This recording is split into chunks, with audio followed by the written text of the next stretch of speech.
So we have to start the discussions, and I have with me to help me do the discussions the chairman of NDC Greater Accra, Joseph Ni Adekoka.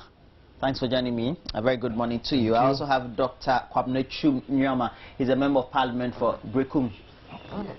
Okay, so Brekum East, and thanks for joining me again. My second time talking to you on any platform, right? Okay, we'll have to look at the subject of energy, because again it's come up. We have more power from April 8th, and April 8th is just around the corner. I believe in about 2 weeks' time. It says 200 megawatts to reduce effects of load shedding. That's according to engineers. This time not government directly promising. It says engineers of the Abuaze Power Enclave have assured the nation that in less than 2 weeks, the 350 megawatt shortfall in power will be reduced to 150 megawatts. And the engineers working on both the VRA and the Takrady International, that's the TICO plants, were emphatic that by Wednesday, and that is this very Wednesday, in 2 days' time, work on 100 megawatts will be completed. By the technocrats would require a few days to do the test runs. They were, however, sure that by April 8, all these difficulties will not be perhaps also encountered within the period, because we're also being told on the front page of the Ghanaian Times that a trouble gas is expected to flow by June to end Doomso.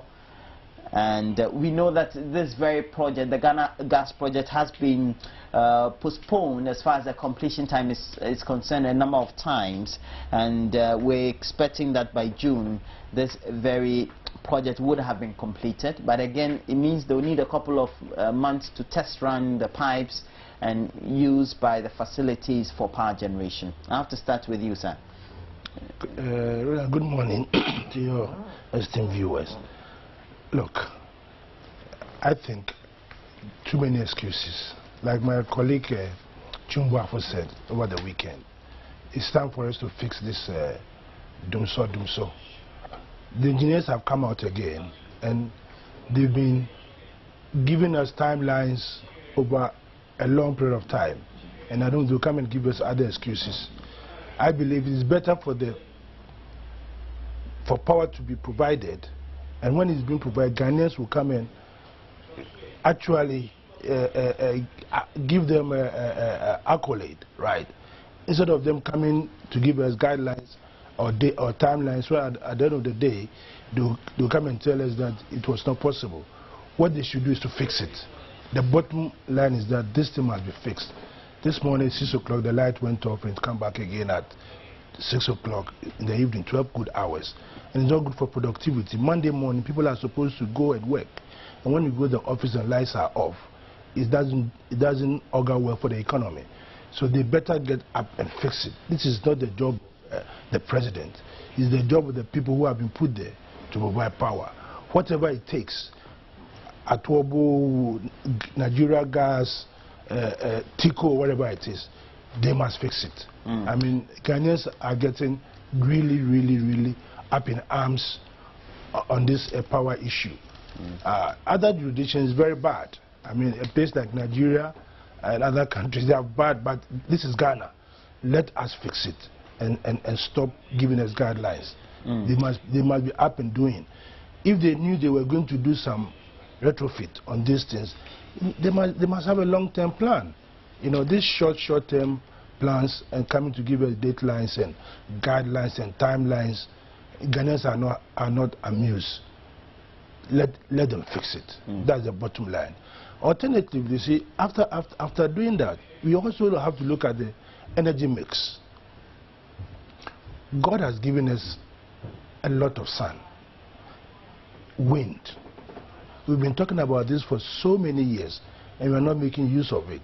And it's about time we look at the alternatives, so that this kind of problems will not always, I mean, because we put all our eggs in one basket, we're always in this kind of situation. We need to look at the other side, solar. We need to seriously address that issue. People are claiming it's so expensive, but I'm talking about volume. If you have a lot of people using solar energy, the cost of providing that will come down. You have to look at it. You have to look at the alternatives. You have to have a mix of power generation. relying on gas and water and that kind of thing, over the years, we are getting ourselves into trouble. And if you are not careful, under 10, 15 years' time, we'll be where we are today. We need to look at the other alternative. Look, just imagine all the street lights in Greater Accra alone on solar. Do you know how much power we are going to save in that sector? Because most of the street lights rely on the national grid. Go to South Africa, the moment you come out of Oliver Tambo Airport and you drive on the road, all the street lights on the high motorway are all on solar. Go to China, even Germany here, where they have about 6 months sun and 6 months winter, they are all on solar energy. You know, nuclear is getting out of hand, so they are now on solar. Let us look at the alternatives and stop thinking one way. I think this is where we should be going, and stop giving us timelines and come 8 April and you call me here and they will tell you that some spanner went into the wheel and it couldn't function. It couldn't turn the turbine. Now, Dr. Nyama, in reality, of course, we need to look at the energy mix and look at better alternatives because of what has confronted us. But the reality is that over the last 14 years, we've had very inconsistent power supply. The point is, if we take the politics out of it, as a country, we need to confront the issue. How do we make sure that we get a consensus on what needs to be done and not play the political game? Well, first of all, I would say good morning to your viewers. I think we've already gotten a consensus as to what we need to do, and that is we need to get more power to ensure that we go to advance our development agenda. But our inability to really put through the plans which are on the table has led us to where we are now. I think if you go to Energy Commission, there are elaborate plans as to what we need to do. My senior brother was talking about the solar and alternative energy sources. I think they are all there, but the ability to really concretize the plans has been our undoing all this while. We try a bit and then we falter. It's like ad hoc measures here and there. Whenever we seem to have solved the problem, it looks like we all go back to sleep only to wake up the next morning and then we are confronted with another crisis. So I will support his call in advocating that we need to be more serious and ensure that we plan ahead. Ghana will definitely be expanding. We are encouraging more people to improve their standard of living. Definitely, energy is something that will always be needed. Somebody doesn't have a fridge, a laptop, the next morning he's able to improve his economic conditions, so he gets one. He's going to use energy. So I'm sure we're even going to be confronted with a bigger challenge moving into the future. We've just entered the lower middle income bracket. Our hope is to move into the proper middle income. And without power, we will not be able to support all those ventures. So I think we need to really be serious. These engineers, they are professionals. Sometimes I will plead that it is better you deliver and then your consumers will applaud you instead of raising our hopes sometimes falsely, and then when the time comes they come in and give you another date. As for the gas plant, as you alluded to, I can't even remember how many times the supposed completion date has been changed, and how many times even the CEO himself has been on your station even talking about a supposed completion date and all that. It's becoming a broken record. We really need this plant to be on stream. I'm sure if we are having the plant now, we will not be talking about Nigeria and their gas and all that. Now, we'll still talk about it, but because, I mean, generation or the supply of gas from this very project will only be powering the few thermal plants we have in Takoradi. But the point is, we need to make sure that we get the mix right. Because now we're encouraging independent power producers. As a country, do you think that, well, we should always have the mindset that gas is the best way to go? Because currently, when the independent power producers come, they undertake their business cases and they do their installation. It's all just based on supply from either Nigeria and where else it is going to come from. I think we are already aware that powering the thermal plant with gas is cheaper than using crude. And we know for the power producers, they are going to make the money that they put in. So it is the final consumer, you and I, who will, pay the higher cost. And because of that, we don't want people to be paying higher. That's why we want to shift to the gas. So obviously, looking at the challenges we get here and there from the, hydro, sometimes the reservoir gets down and then we may not be able to use all the turbines. The gas plant is becoming a way to go currently. So I think any effort that will be put into ensuring that we have enough gas to supplement whatever we may get from Nigeria is in the right direction, apart from the fact that we are going to make some extra income. The state will make money to ensure that they can even retool some of the other sectors of the power, maybe ECG, Gridco. They always, fall on government for financial assistance to improve their infrastructure. If the government has resources maybe coming from the use of the gas, they can support them to ensure that the amount of power that is wasted because of inefficiency, the system will all go down, and then we'll be able to conserve more power. As for the solar, I think we've all agreed that it is a best way to go. We are wasting our sunlight, but like he alluded to, a lot of issues are the fact that it's a bit expensive. But I'm told with recent advancement, it will be able to bring the the cost. In the long term, it becomes cheaper for the state. So there should be a way that we ourselves can. And you said we have the consensus. Yeah. Yes, for that okay, one. If we have the consensus, the point is, as a country, if we look at our finances, we just don't have it to say, perhaps in the short term, this is what we want to invest in for the long term. Roland, I mean, we always keep saying to have the money. Well, we don't. It's not as if we keep saying. The reality is that when the figures are read, they don't add up. If it's cost effective, once you find the money to do it, you eventually have the money to pay back because it's a productive venture. You have to look at the cost-benefit analysis of the whole project. And it is very true that God has endowed us with lots and lots and lots. Even when it's raining, you could still, the sun can still come through, right? So whatever it takes for us to at least go that way.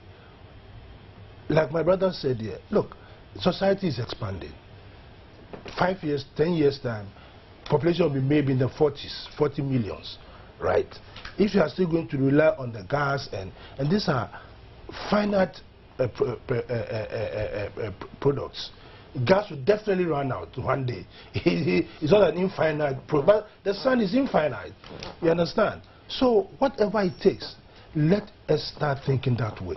When we always put cost on things, we never get it done, right? We never get it done because people have to. When you bring it and people are used, they'll pay for it. So eventually, you get your money back, right? So if we are not going to have a paradigm shift, and we are going to, of course, some people started what 50-something years ago. Those days, they had to even open the spillway for water to spill out. Now, to gush out and, now you destroy can't. villages. Yeah, now you can't. Now you have to conserve every bit of water that it tells you there's climate change, and sooner or later, it's going to dry up. The rivers are going to dry up. When they dry up, hydro becomes thing of the past. Right, so it's about time that we think out of the box.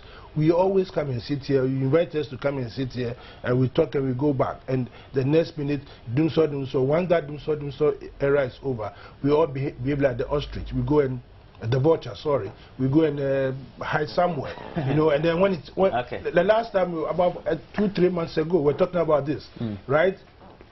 3 months down the line. Actually, the whole of last year and this year, that's what we've been, or the half of last year. So let us see, if you go to Energy Commission and they've got all those plans, it's about time it's brought up. Let's have a national debate, national consensus, and agree to go. Let's stop talking about the debt portfolio going high and that kind of thing. Go to America. their debt portfolio is way down the roof. The truth is, we're not America. No. Stop you in your tracks. We're not America. No. You are afraid of debt. That was why you are saying the cost is high, because you are afraid of debt. But let's get it and use it and pay back. Okay. That's the problem. You are afraid of debt. I do understand your point. Now, the point is the buck stops at the executive and government. Yes, I think we need to prioritize. I mean, as a developing country, we can't have enough resources to do everything. But let's look at the negative effects of not having enough power. It affects our GDP. And because eventually businesses will not be able to work. They can't employ, they can't pay enough taxes, so your revenue will go down. So we need to look at the positive effects of having power.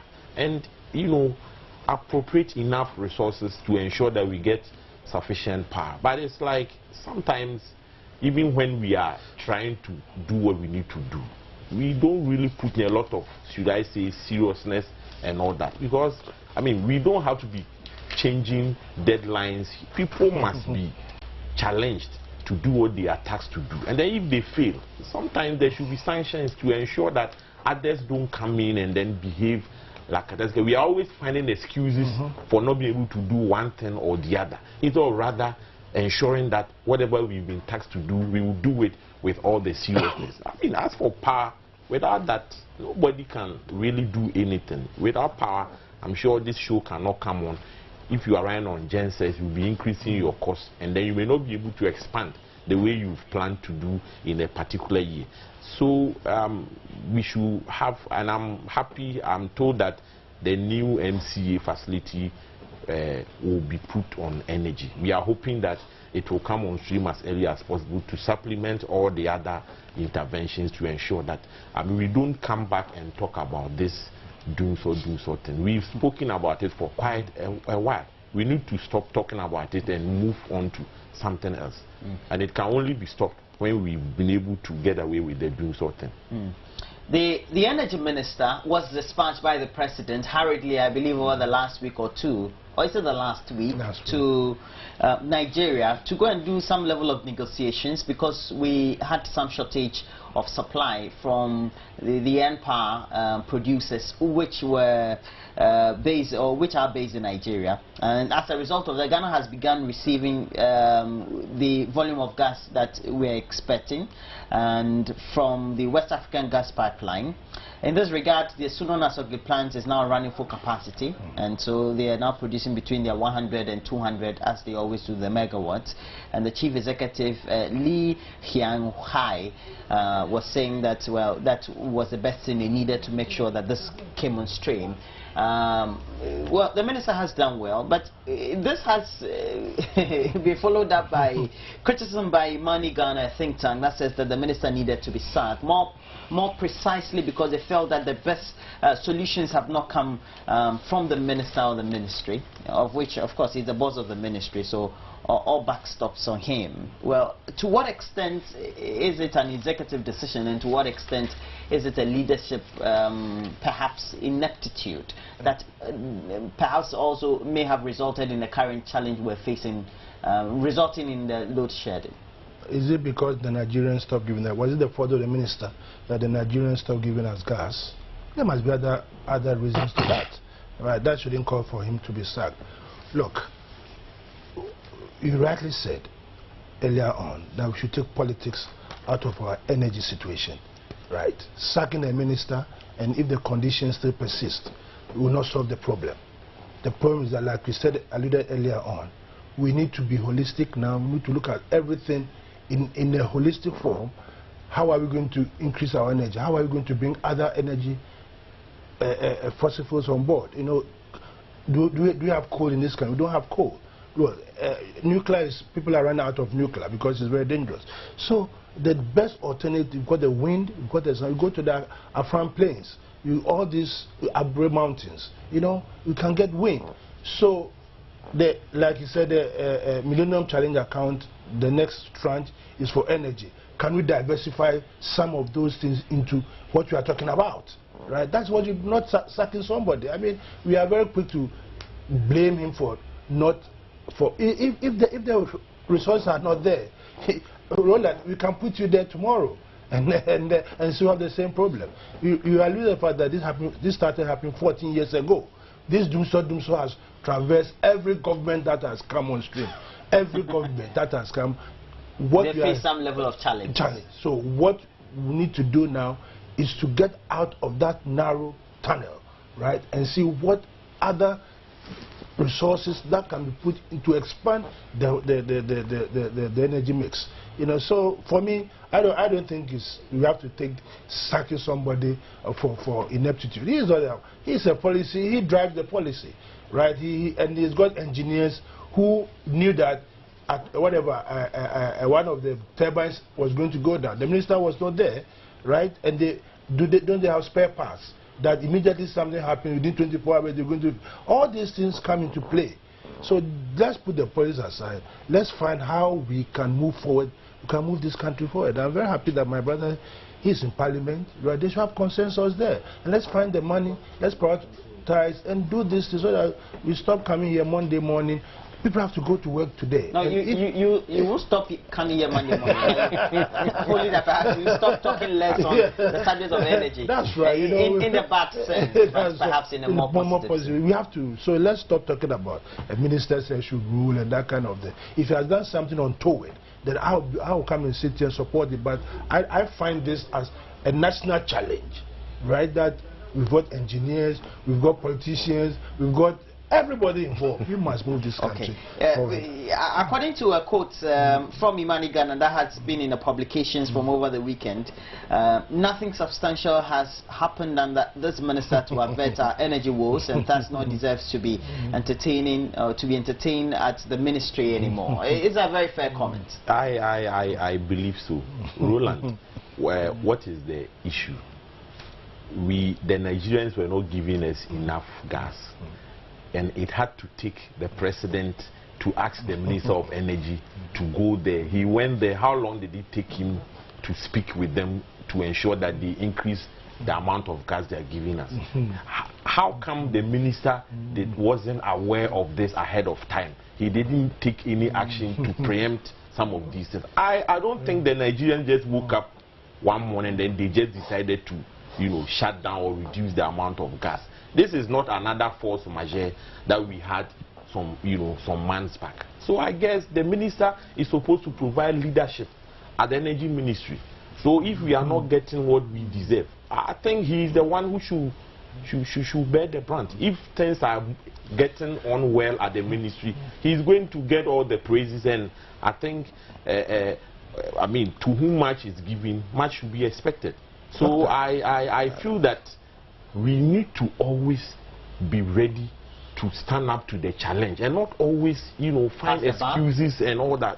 Then why do we have to have people in certain positions if they can't really, solve the problems, but every time they only come and explain the problems to us?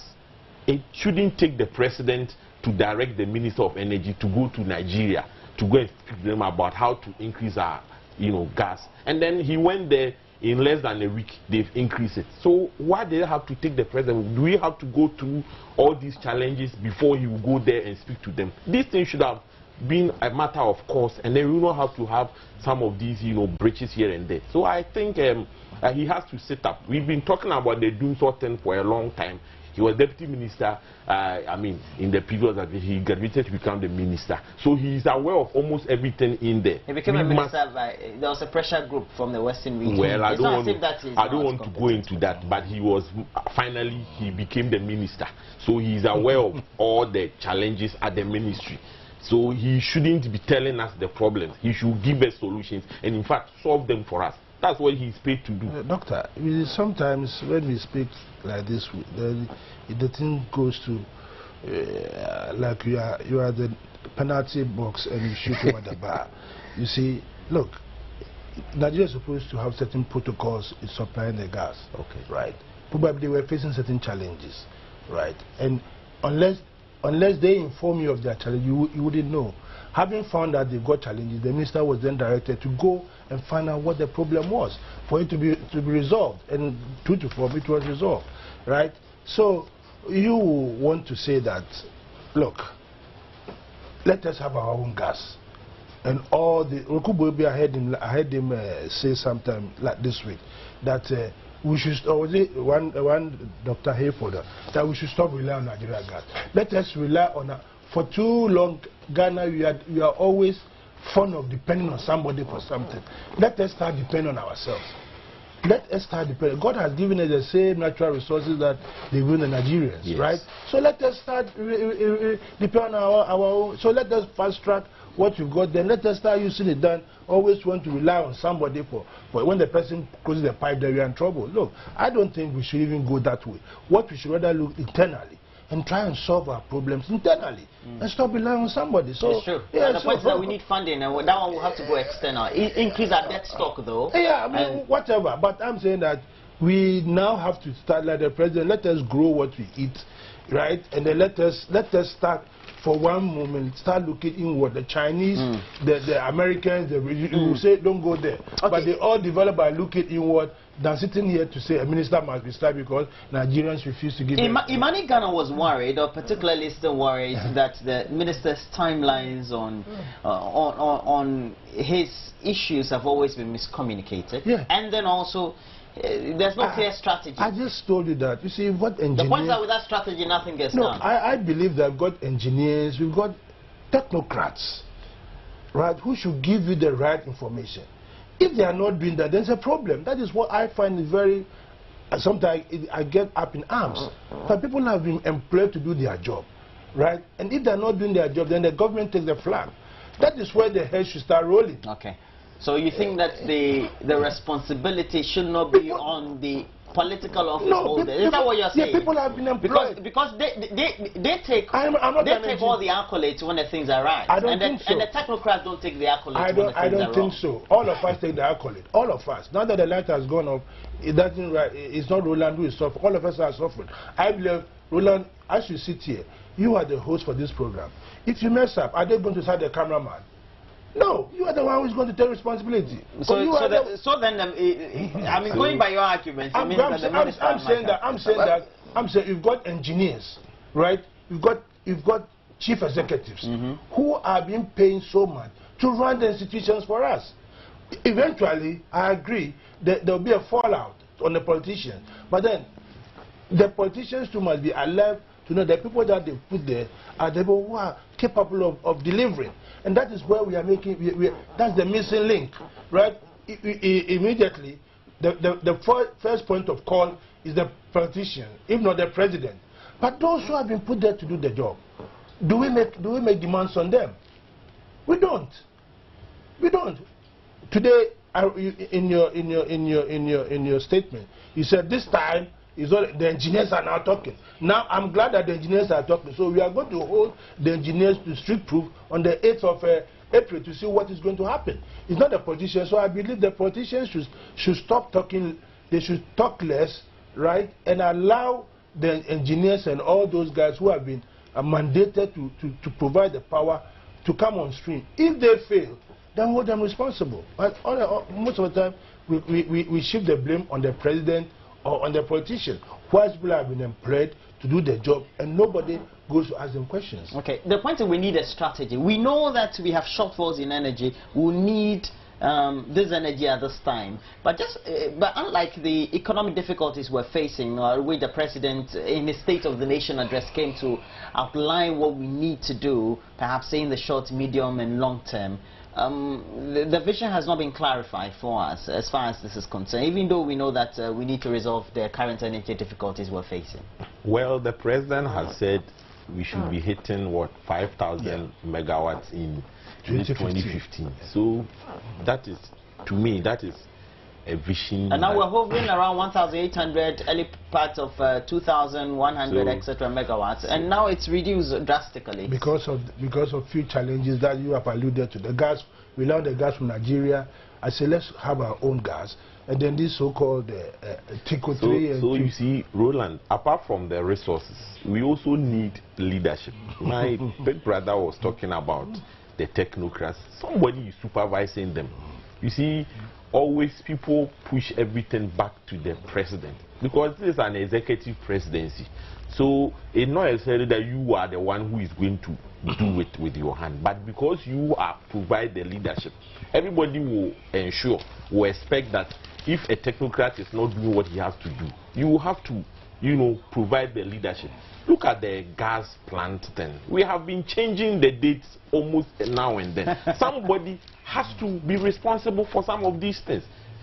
We should not always be taking excuses about. Just 2 days ago, I read that the CEO was saying, I mean, the Ministry of Finance did not give them the resources that they needed to kickstart the project on time. The difficulty and is, all these things always we, instead of solving the problems, the people who have been charged to solve the problems always give explanations, excuses as to maybe it's because of Mr. A or Mr. B. That's how come I've not been able to do what I'm being charged to do. When we do this, everybody, so the Minister of Finance will tell you, I did not give them because we don't have enough revenue. Then who will take the blame? Nobody will own up and say, okay, I'm going to put my hands in the fire and do what I need to do. We have to end this. We all know we have challenges.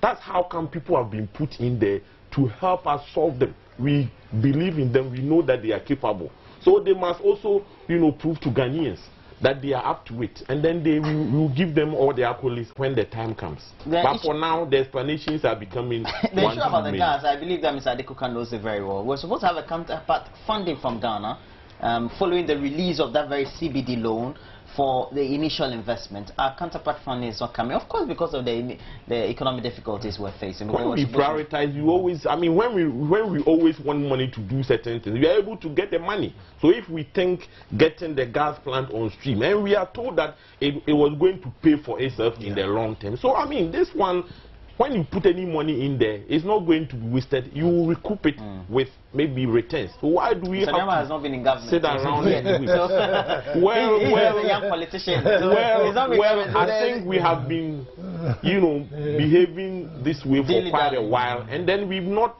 like you said, it's happened for over 14 years, transcending various governments. So it looks like we've been doing things business as usual. That's how come we are here. So I guess we need to, you know, change our attitude and then, you know, do something new, and then we may be able to solve the problems. I perfectly agree with him that we should stop the politics a bit and look at the nation building. And the Ghana Gas have been given a lot of guidelines, timelines, right? And it's about time they get up and just deliver. We'll all be happy to see that June. Are they saying June? Now it's June. June, so I mean, we are in March, April, May, 3 months time. Let us pray hard that this thing goes through so that we stop the doom so. It's affecting all of us. It's affecting everybody, health-wise, everything. Yeah. All right. We'll see how that goes. We're trying to get Franklin Kujo on the line and ask him what really his business is telling the minister to resign. After all, he's not the gentleman who appointed him in office in the first place. On page 39 of the paper, 5 welcome Akufo-Addo's decision. We're talking about Mr. Daku Mensah. He's a member of parliament for, I believe, Takrady. And we also have Wuntumi. He's the chairman for he's the chairman for MPP Ashanti region. And his real name is Mr. Boisiakon, right? Yes. And Kujo Frimpong Nanado's popularity. And we've had a number of questions being raised about the way various leading figures within your party, the NPP, and even before he made that very announcement, a swoop was made in his was made on his house by a caucus of chairpersons of your party from various regions, saying that without him, there's not going to be any contest at all for the NPP in 2016. But we've had some criticism from Dr. Arthur Kennedy and other leading members, etc. Do you think that all that has so far played out gives a level playing field for the other individuals who would want to contest in the primaries? Well, I think Nanado only, you know, informed the it's not like you're one of the people who and Ghanaians that when the time comes, he's going to contest the flag bearership again. And I think it is within his right to, he has not said he's contesting, he's only giving us the notice so that when the time comes he will. But I guess as people in leadership positions, let's say executives, I feel that because you are going to be the one who will be organizing any almost like the ombudsman contest and all that, it will not be, it will not sound right for you to more or less declare. It's like a referee who is already wearing the jersey of, let's say Ade, Great Olympics is playing Hasselhoek, and then he is the referee. Obviously, even though he may want to try and be fair, we all be worried that he may want to favor Great Olympics. So moving forward, I think it's not being the best. And I realized when he came down from UK, almost all the regions who went to visit him, I didn't hear those endorsements that happened just after the petition hearing in the Supreme Court. I guess most of them, we've learned our lessons. We have to adapt to the new trends. But for him coming out to announce his intentions, you realize that a lot of people were very excited about that. So we will just wait and see what happens. We only want to hope that the party will put its acts together. We've all come to the realization that without an organized and well-prepared party, we may have the best candidate for an election, but he may end up not winning. We all saw some of the challenges we faced. You are saying he may end up not winning? I'm saying previously, he's always been the best candidate. But because of one or two challenges that we have faced as a party, even looking at the election petition, we all saw some of the lapses in our own actions and inactions, and we've learned our lessons. So the party needs to be organized to ensure that whoever becomes our flag bearer, hopefully Nanadu becomes the flag bearer, without a very organized party, we may still be laughing at the wrong side of our mouth, as we've done in the two previous occasions. So I feel that the national executive elections becomes a very important exercise for us now. And I guess we all put our attention and ensure that we will come out of that election a united party. We wouldn't have any bruises here and there where people will be talking against each other. He made a very profound statement that we need to put the government on its toes instead of stepping on each other's toes as an opposition party. That is not our business. Our business is to put the government on its toes. But then we most of the time spend our energies rather stepped on each other's toes. So we always come into elections. But you've started your party as a leading democratic party that is always recipient of participatory democracy, yes, etc. But I have to ask you, according to the headline on the front page of the Daily Guide, Nanaphobia seemed to have erupted and captured your party. Your party seems to be suffering from that. You seem to have some difficulty rattling. The Nana announcement seems to have rattled your party. Your name has even been quoted somewhere. I don't know whether you heard the story. Yes, but you see, it's much ado about nothing. Meaning what? You're not worried? Oh, listen, my brother just spoke nicely, and you could see that you asked him whether are they going to lose, and he tried to come back on track. He knows that what they are doing is they've stepped on so many toes within their party, so many toes, and this thing has been orchestrated from day one, right? Since when they lost the election, they decided to go to Obrasport. From Obrasport, they then went to the Supreme Court, right? And then after the Supreme Court, they gave the impression they are Democrats and the perception, and then without Nana, there's no MPP. And it's been orchestrated. They've brainwashed their supporters to believe that, but see, they've got capable men. The Lanchemantins are there, Prekus are there. You mean the NDC, those would have been your options? I mean, you see, they were now beatable for you, or better beatable? They would have been formidable. It's like Brazil, now it's going to be like Brazil playing Haiti. But if they have brought those formidable ones like Brazil playing Spain, okay, right? So you heard me that. So what they are doing now is Brazil playing Haiti. I mean, this is an old wine in an old sack, right? So I believe that they have, look, they should now they are touting Mugabe as a Democrat because of age. they're trying to do everything to give the impression that they are on the right track. I believe that it's an orchestration. It's much ado about nothing. And what we need rather is all of us, NDC, to focus on delivering what you promised the group of Ghana. You think so far you've not delivered? We are delivering. We're on track. Of what they are having challenges. Nobody is saying we are not. We are having challenges, but we believe that if we are focused, we stay focused, and we ensure that we put in all the effort to deliver what we promised the group of Ghana. 2016 it will be, if it's there, like Brazil playing Haiti. But you do agree that your government has faced a number of challenges, but yes, you've also been tagged as being a government that have not delivered on many of the promises that you had given Ghanaians prior to 2012. We are on track.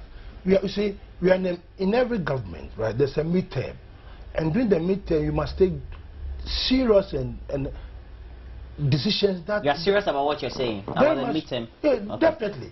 Definitely. I mean, look at all the Labour Party and Conservative Party in the UK. In the UK. Now things are turning around. When Cameron came on, for the past 2 years, he was having challenges.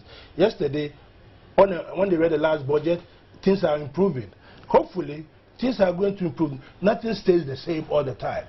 Things are going to improve, and we believe that come 2016, we will be able to report the people of Ghana that the charge they gave us, we've been able to deliver. And I'm very positive we will be retained back in power. So for me, what MPP are doing is for them to think serious, because they are now shutting the door for the future generation.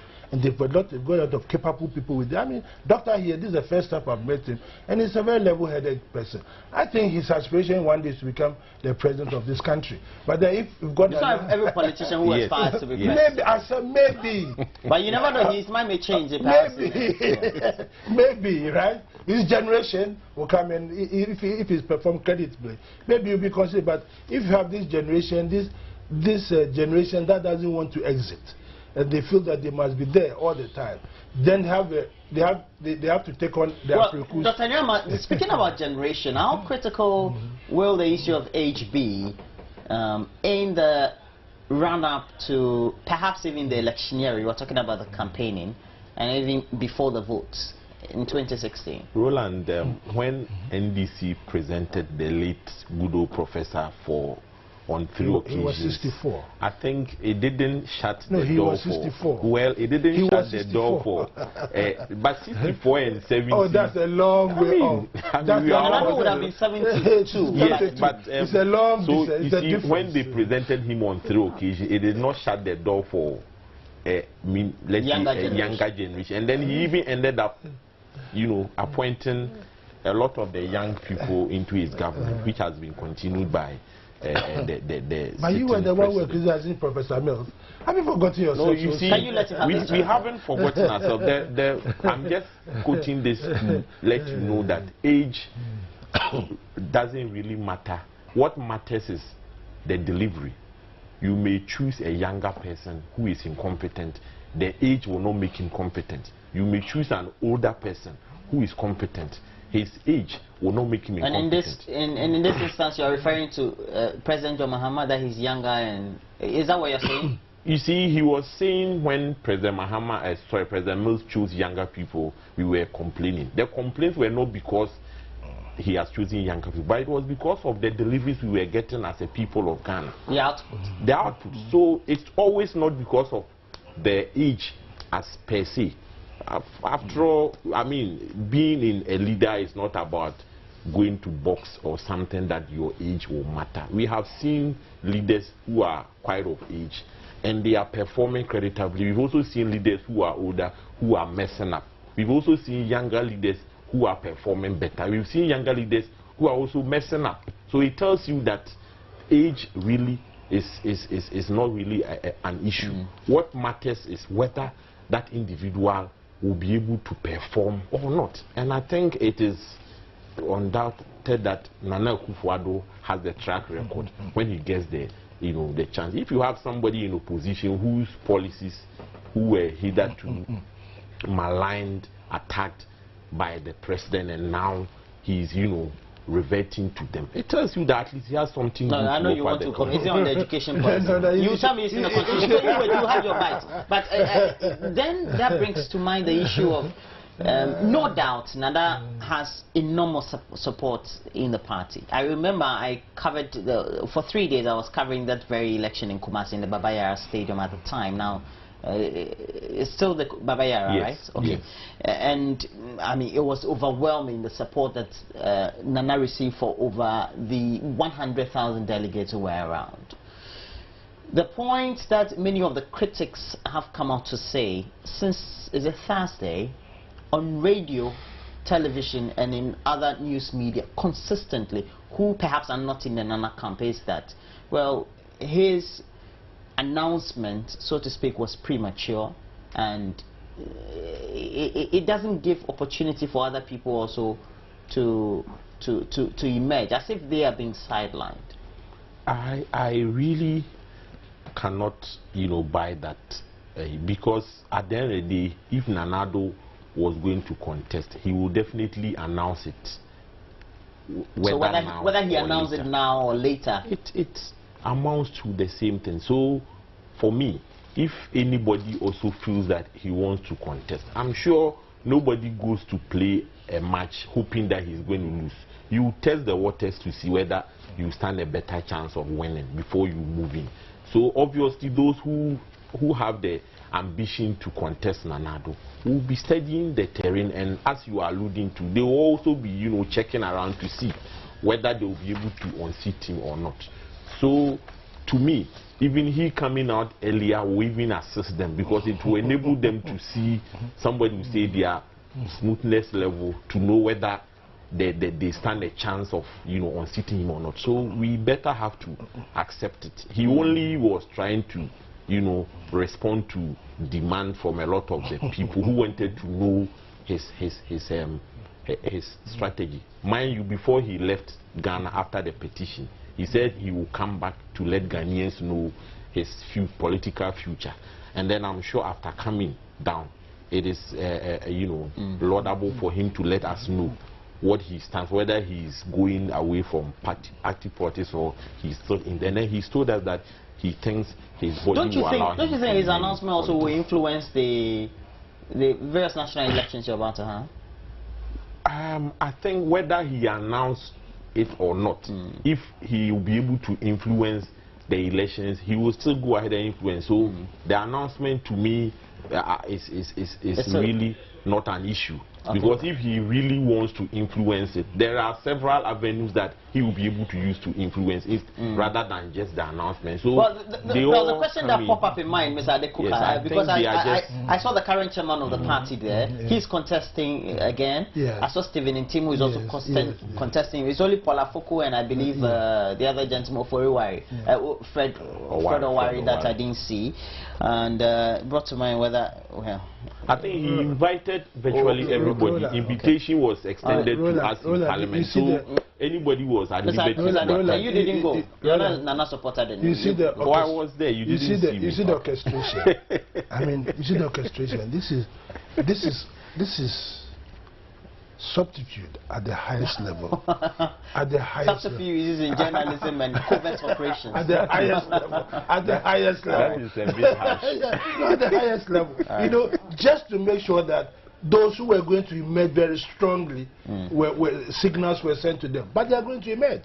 Apreku is not going to sleep. Actually, he's been issuing... Chairman is not going to sleep. He's been issuing statement left and right. The mindset, you have to create the situation to give the impression that, oh, the man is popular on the ground. But when you go down there, right, it's a different ball game.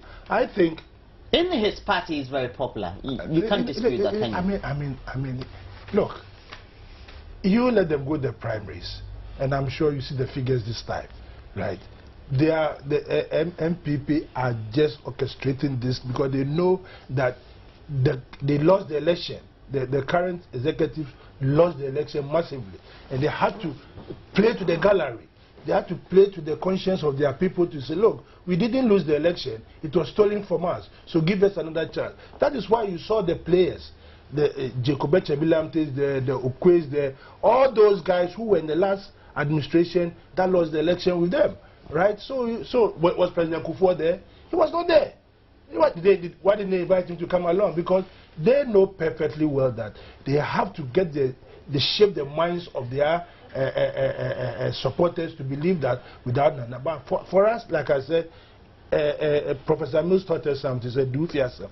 I think we'll mind our own business and let them just keep stepping on their toes of their other members.